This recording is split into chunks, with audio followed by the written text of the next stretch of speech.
पण शायरी माणुसकीची होईल, माणुसकीची. अपशब्दाची शायरी होणार नाही. मैं शायर हूं मर्दाना, मेरा नीला है निशाना, बोल तेरा क्या कहना. स्वर्ग म्हणजे काय? त्या दुसऱ्याला जगवायला स्वतः जगा. अरे वा, तुमच्या दुसऱ्याला जगायला स्वतः जगा. जगू द्या रे, स्वतःही जगा. मी काय म्हणले, मैं शायर हूं मर्दाना, मेरा नीला है निशाना, बोल तेरा क्या कहना. आता हा माणूस येईल मला म्हणा, बाई तू कोणती मर्द होय, तू कोणती मर्द होय. पण शायर साहेब म्हणतात ना, माझे गुरु म्हणायचे नकटो का नाटक, नकटो का नाटक, हिजरो का कीर्तन, गांडू की कवाली और मर्दों का तमाशा, मर्दों का तमाशा. तर या ठिकाणी या स्टेजवर जर मी एक स्त्री जर तुमच्यासोबत लढत आहे, माझे मायबाप एका मर्दासंग एक बाईच्या दोन दोन हात करून या स्टेजवर लढत आहे, एका मारा समानाने, तर या ठिकाणी मी सुद्धा एक मर्द स्त्री म्हणून लढत आहे. मी सुद्धा एक मर्द चेहरा या ठिकाणी उभी झालेली आहे. एक झाची झलकारी देवी, एक झाशीची राणी लक्ष्मीबाई, ह्या ज्या वीरांगना होत्या, त्याप्रमाणे आम्ही सुद्धा या स्टेजवर एक शायरीची वीरांगना म्हणून आम्ही या स्टेजवर लढत आहोत. रश्मीजी गोरबोडे यांची सुद्धा 100% प्रमाणे पाठी बऱ्या. आणि म्हणून म्हणायचं आहे शाहीर साहेब की या हर तरह के बैठे लोग सुनने आए हैं शायरी, या हर तरह के बैठे लोग सुनने आए हैं शायरी. एक तरफ है तिरंगे वाला तो एक तरफ है नीला निशान वाले. क्या बात है. एक तरफ है तिरंगे वाला तो एक तरफ है नीला निशान वाली. तारीफ होगी तुम्हारी पेश करो ढंग से, तारीफ होगी तुम्हारी पेश करो ढंग से. हर इंसान को मजा आएगी, हर इंसान को मजा आएगी. ताली बजेगी शान से, ताली बजेगी शान से, ताली बजेगी शान से. एका यशस्वी पुरुषाच्या मागे एका स्त्रीच हात असते. माता जिजाईने छत्रपती शिवाजी महाराजांना जन्म दिला नसता तर छत्रपती शिवाजी महाराज घडले नसते आणि आम्हा स्त्रियांची इज्जत वाचली नसती. माता रमाईने बाबासाहेबांच्या शिक्षणासाठी जर पैसा पाठवला नसता तर माझे बाबासाहेब बॅरिस्टर झाले नसते. माझ्या सावित्रीबाई फुलेचा सोबत जर माझ्या महात्मा ज्योतिबा फुलेला नसते तर त्यांची आज एवढी मोठी मुली आमच्या बाया शिकल्या नसत्या आणि आम्हाला आज एवढ्या मोठ्या पदावर बसायला भेटलं नसतं. ही आणि म्हणून एका पुरुषाच्या मागे एका बाईचा हात असतो आणि एका बाईच्या मागे एका माणसाचा हात असतो, नाही का. आणि असं हे एक सर्कस होणार शाह साहेब. आणि त्याच्यावर तुमच्या सोबतीला माझी साथ आहे. हो बिलकुल, नो टेन्शन, नो झिरझिर, मचमच, नो कचकच. आपण नाद करायचं नाही, नाद. हो, आणि म्हणून काय म्हणायचं आहे,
अंडज म्हणजे अंड्याचे निघाले, जाळज म्हणजे जाळाच उत्तर होणार आहे.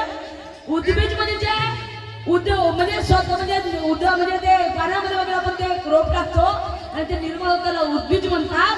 आणि स्वदेश म्हणजे ते स्वतःहून निर्माण होतात, जमिनीमध्ये आपण रोप टाकतो त्याला स्वदेश म्हणतात. ह्या 4 खाणी आहेत. तसे मानवाच्या बहुत साऱ्या जाती आहेत, प्रकार आहेत, नाही का. आणि म्हणून म्हणायचं आहे, तू मान मेरा कहना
निशान साहेबच तो मानवता मी तुमची बहीणच हो नाही का म्हणायचं आहे की चारों आपण नाम बड़े शान से फैला है हो कसाची 2-2 किलोमीटरवर कार्यक्रम साहेबाचे का नाही 2 किलोमीटरवर होता त्याच्या आदल्या दिवशी झाला 2-2 किलोमीटर शायरी करायला दिमाग जागो जागी निशान साहेब निशान साहेब निशान साहेब निशान हो ना आणि म्हणून म्हणायचं आहे की चारों आपका नाम बड़े शान से फैला है चारों आपका नाम बड़े शान से फैला है और शायरी में माहिर ऐसे गुणवान से पाला पड़ा है एवढासा आहे खूप मोठा आहे का नाही आहे असाच आहे हा एक फूक मारला का तिथून पार्टी फुकते बिलकुल अशी केलं का नाही तर पार्टी का चारचा एक फूक मारला की पार्टी म्हणतो हालत बनवा अजून वही बहुत बाकी आहे नाही का तर म्हणायचं आहे कि चारों आपका नाम बड़े शान से फैला है और शायरी में माहिर ऐसे गुणवान से पाला पड़ा है शब्द पा माझे वाईट बोलला ना शायर साहेब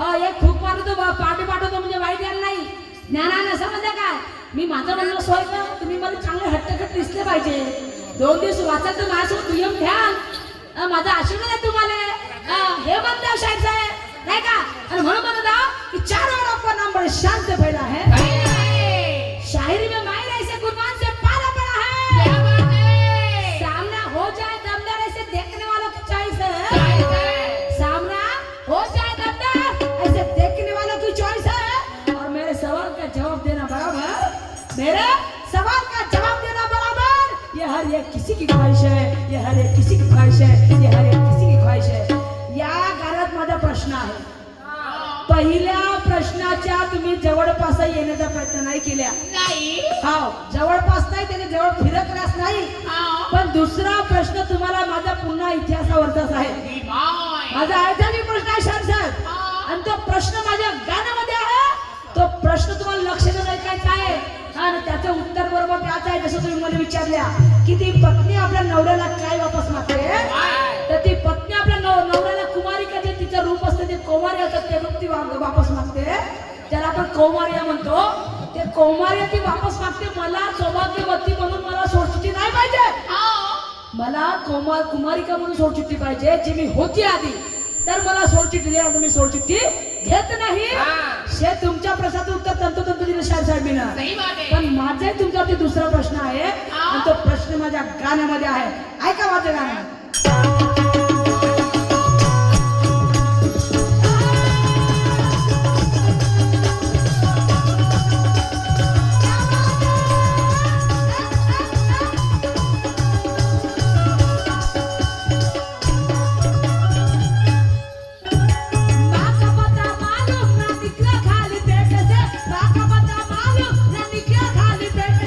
बाका नाम कुछ ने गया बोला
पूछने गया मौत आया लेट से, त्या मुलाने आपल्या याच्या उदरातून जन्म घेतला, पण त्या मुलाला त्याच्या आईचं नावच माहित नव्हतं आणि त्याच्या बापाचं सुद्धा नाव माहित नव्हतं.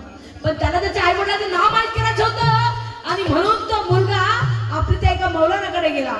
मौलानाकडे गेला तर मौलाना त्याला भेटला नाही. तो बिचारा रडक्या तोंडाने वापस आला. रडक्या तोंडाने वापस आला. शाह साहेब, तो मुलगा कोण, ती आई कोण आणि तो बाप कोणता? ज्याला त्याच्या आई वडिलांचा पता नव्हता, आई वडिलांचा पता नव्हता, तो मुलगा कोणता, तो बाप कोणता आणि तो मुलगा कोणता? संत कबीर सांगायचं नाही. हाव, संत कबीर त्याचं उत्तर नाही आहे. तर तो मुलगा कोणता, तो बाप कोणता, ती आई कोणती, हे तुम्हाला तुमच्या रामाला सांगायचं आहे. आणि म्हणून मला समोर काय म्हणायचं आहे का?